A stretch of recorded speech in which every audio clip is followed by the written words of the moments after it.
I'm Charlie Carey. I work here at Xavier University, and when you work somewhere on a regular basis, your perspective is sort of different from someone who's not around for a while. Kind of like seeing the children of friends who live out of town, kids you only see every couple of years. You know they're growing and changing, but you don't realize how much until you see them up close and personal. Xavier's a lot like that. The basics are still the same, but there's been some changing and rearranging going on, just like there always is in any dynamic living institution. I'm glad to be part of this video tour because it's made me step back and take a long view of Xavier. And now I'd like to share that view with you.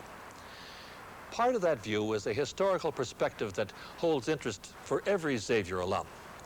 So we worked up this video montage of historical information and put Xavier's past into a few moments. Look closely now, you may just see yourself.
There you go, folks. Over 150 years and a comparative heartbeat.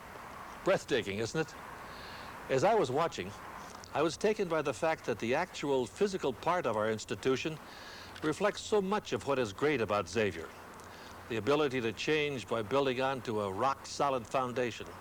Change without losing sight of the Jesuit tradition that is essential to making Xavier unique and important.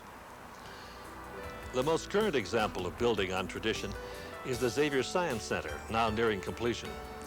It incorporates Albers Hall, which dates back to 1929, Logan Hall, built in 1954, and the new physics building, which was designed looking ahead to the 21st century.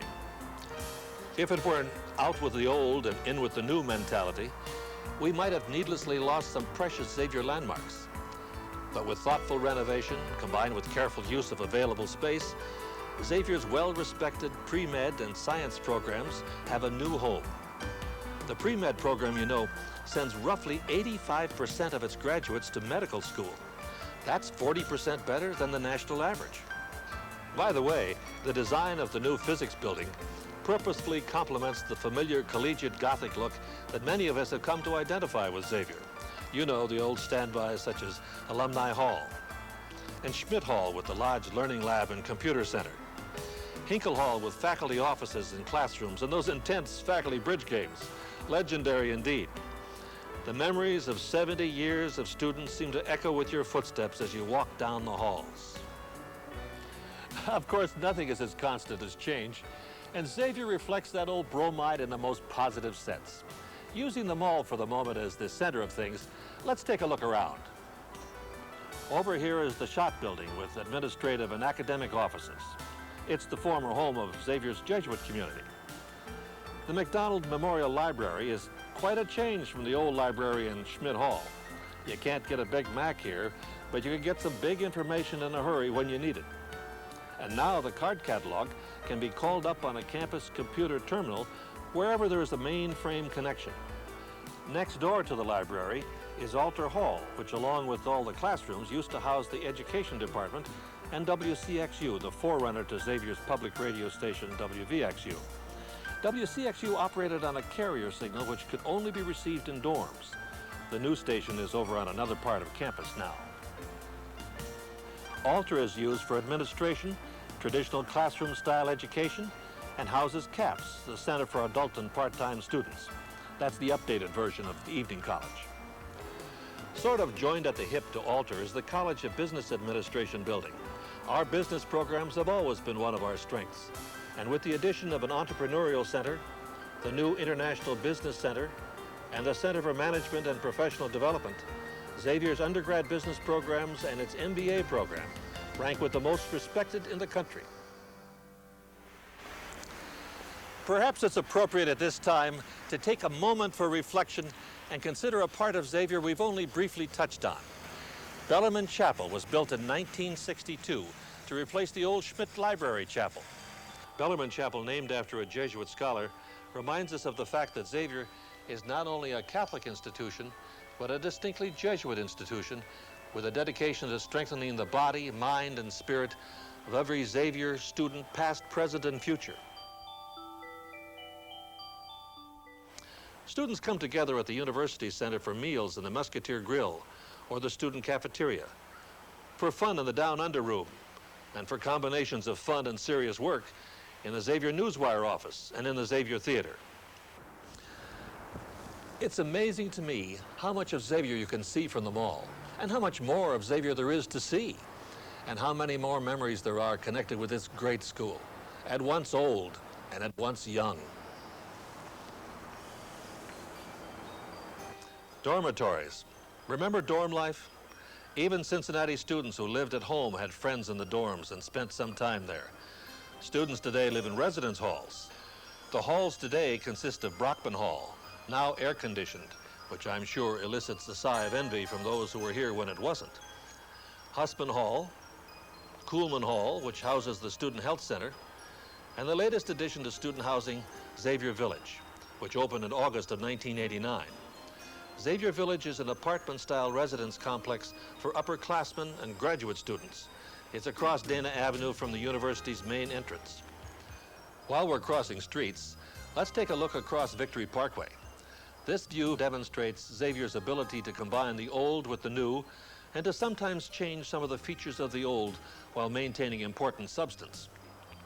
The O'Connor Sports Center, built in 1976, provides students with an opportunity to keep themselves physically fit. It's between the home of Xavier's baseball team and a new soccer field, which is on the former site of Xavier's football stadium. The O'Connor Center is sort of nestled below the Schmidt Memorial Fieldhouse, which is the home site for Xavier's women's basketball and volleyball teams, and the practice facility for Xavier's NCAA contending men's basketball squad. For the past 5 years, Xavier has been one of only 5 private universities to compete in the NCAA basketball tournament. The others were Georgetown, Notre Dame, Duke, and Syracuse. Pretty good company, huh? As you face the field house from Winding Way and look to the left, there's the Armory, home of concerts and dances and trips down memory lane. St. Barbara Hall, one of the older buildings on campus, still houses Xavier's award-winning ROTC unit. A little farther up Winding Way, you'll remember, is Ellett Hall. Ellett, a former residence hall that has been completely renovated, now houses the Education Department, the Psychology Department, and the Department of Social Work. Right next door, the Joseph Center provides a home for classes in criminal justice, guidance and counseling, and Montessori education. Shifting from one side of Xavier's campus to another, we also go from the older, traditional Xavier to the almost brand new Xavier as represented by the Cohen Center. Inside the Cohen Center are 3 areas of education, each strong and important in their own right. The graduate program in Hospital and Health Administration has 66% of all its graduates as vice presidents, presidents, or CEOs of hospitals and health centers across the nation. The Cohen Center is also home for 2 departments that are part of Edgecliffe's legacy to Xavier, the School of Nursing and the Fine Arts Department, 2 new, vibrant, growing areas. And just down from the Cohen Center is probably Xavier's highest profile entity in the sense of public contact, WVXU. Xavier's public radio station is housed in a building donated by the USU Company. Well, I certainly hope that our tour has brought back some poignant and pleasant memories. Of course, there are undercurrents of student life that are going on in some of the older houses around campus, like the Dorothy Day House, dedicated to Christian social activism, and the Romero International Center, where foreign students congregate. And there are too many more to mention. Suffice it to say that Xavier is alive and healthy today because faculty and students from the past laid the groundwork of a strong, commanding tradition. And the students of today sense that tradition and are passing it on to the students of tomorrow.